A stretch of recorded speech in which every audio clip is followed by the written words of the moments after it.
The Four-Day War, most commonly known as the Battle of the Netherlands, was part of the German military campaign Case Yellow, which was the Nazi German invasion of what was considered Low Countries such as Belgium, Luxembourg, and the Netherlands. The Netherlands and Belgium were key assets in Hitler's plan for European control, because of their connection to the English Channel. Prior to the Second World War, the Netherlands began to rearm, along with the likes of Belgium and France, due to the ever-growing threat that was Adolf Hitler and Germany. However, since the defense budget only started to increase in 1936, the Dutch were well behind their neighbors Belgium. Along with the defense of the mainland, the Dutch East Indies was also a concern. Because the Netherlands often imported from Germany, it allowed the Germans to purposefully delay Dutch shipments during their phase of rearmament.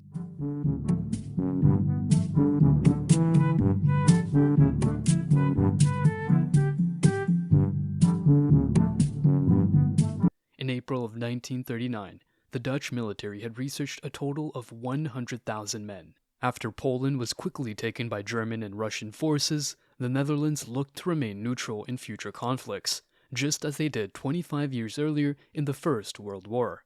The Dutch military mobilized in August 1939 and entrenched, spending over 900 million guilders on defense projects. Choosing to stay neutral did negatively affect the Netherlands, declining multiple offers from the United Kingdom to join the Anglo-French Entente along with Belgium. Many say that if both nations sided with France and Britain early on then, the Battle of France would have been easier to hold, or at the very least prolong the French defeat and give Britain the time to fully mobilize and prepare. It also convinced France to not send forces to help the Netherlands as they were unaware whose side they were on. Saying that the Dutch and German militaries were a complete mismatch would be a massive understatement. Total Dutch forces equaled 48 regiments of infantry, as well as 22 infantry battalions for strategic border defense due to the lack of artillery equipment. Their armored forces comprised only 39 armored cars and 5 small tanks, along with an air force consisting of 155 aircraft, 74 being biplanes. They were inadequately armed compared to their equipment used in the tail end of World War I. Combine that with Dutch generals misusing their terrain and German shortcomings. This would be a near guaranteed loss for the Netherlands, and it was going to come quickly. With Denmark and Norway falling, they were vulnerable and sitting ducks for the ever-growing Wehrmacht. On the morning of 10 May 1940, the Dutch awoke to the sound of aircraft engines roaring in the sky. Germany had commenced the attacks on the Netherlands, Belgium, France, and Luxembourg. In the night, the Luftwaffe set out in the dark sky to neutralize Dutch airfields. First, the naval airfield at De Kooi, destroying 35 aircraft in the process. Then the Amsterdam Schiphol, where the Dutch lost a third of their medium bombers. The Hague airfields were next, with the half of the 21 defending fighters destroyed. The Dutch Air Force continued to engage in every air battle despite their inferiority. They were relentlessly bombed for the rest of the day until their number of aircraft was limited to 70. German paratroopers landed near the airfields between 4:40 and 5 a.m. German forces now set their eyes on Rotterdam, which would prove to be even more successful than the attacks earlier on in the day. 12 Heinkel HE-59 planes, crowded with 2 platoons of troops, landed in the heart of the city and captured the Willemsbrug, a bridge over the Nieuwe Maas, to form a bridgehead. At the same time, the military airfield of Walhaven, positioned south of the city on the island of IJsselmonde, was attacked by airborne forces. There was an infantry division protecting the airfield, but they were outflanked by German paratroopers. A confused fight followed. The first wave of troops suffered no losses, and the transports continued to land. In the end, the Dutch defenders were overwhelmed. The German troops, steadily growing in numbers, began to move to the east to occupy IJsselmonde, and eventually made contact with the paratroopers tasked with occupying the vital bridge at Dordrecht. The Royal Netherlands Navy also saw action, but not amounting to much success. The biggest battle of the day, as for the control of the rivers IJssel and Maas, with Germany failing to take bridges multiple times, even using members of the Dutch Nazi Party that were in the Wehrmacht to disguise themselves as Dutch policemen to fool the Dutch army. The Royal Netherlands Army quickly adjusted to this by destroying both bridges over IJssel and Maas. The Germans, not wanting to prolong what should be an easy invasion, immediately attempted to cross the rivers. Both rivers were valiantly defended, with the first wave of German divisions being destroyed. Meanwhile, on the evening of the 10th, around 2200, French reconnaissance had started to arrive at the Dutch border, forming a vanguard for the French 1st Mechanized Light Division.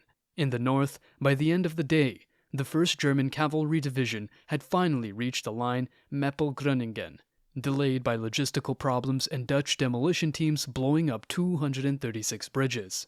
Dutch troop strength in that area was extremely weak. In the extreme south of the country, the 6 border battalions in the province of Limburg only slightly delayed the advance of the German 6th Army. Before noon, the area had been overrun and the strategic city of Maastricht had surrendered, opening the way for the German feint offensive into central Belgium.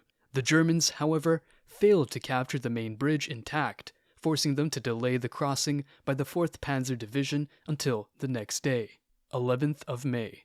On 11 May, the Dutch commander General Winkelmann had his heart set on 2 plans, one being to eliminate German paratroopers following their success the day before, and the second allowing France to set up a strong defensive line around North Brabant.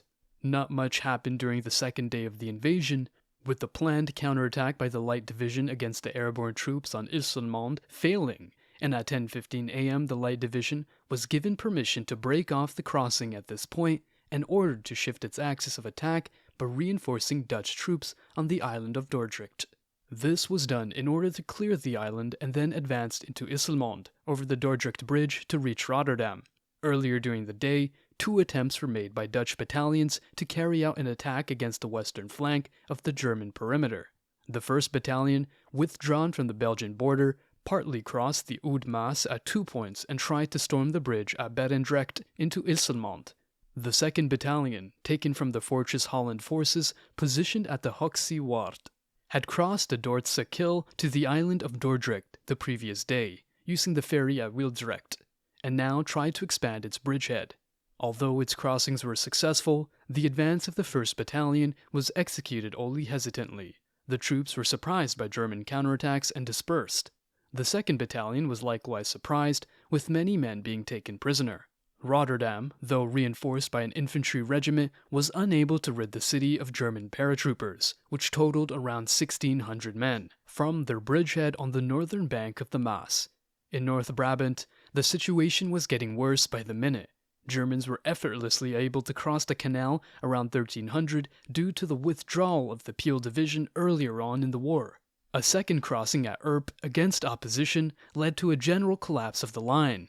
By the end of the 11th, the Germans had crossed the Zuid-Willemsvaart at most places.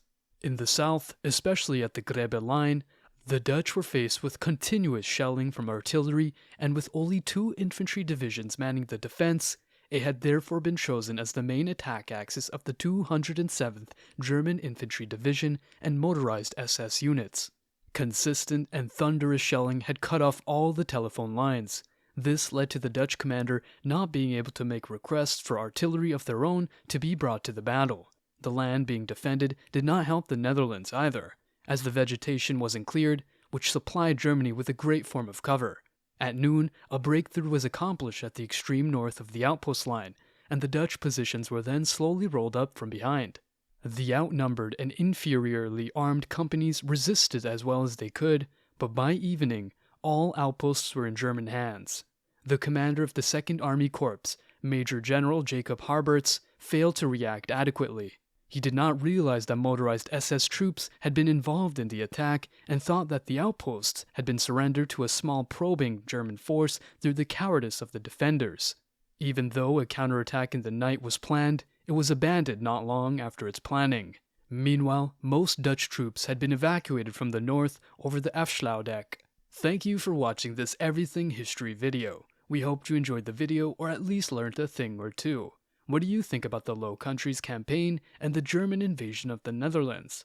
If this video gets enough support, we will be sure to give you a part 2.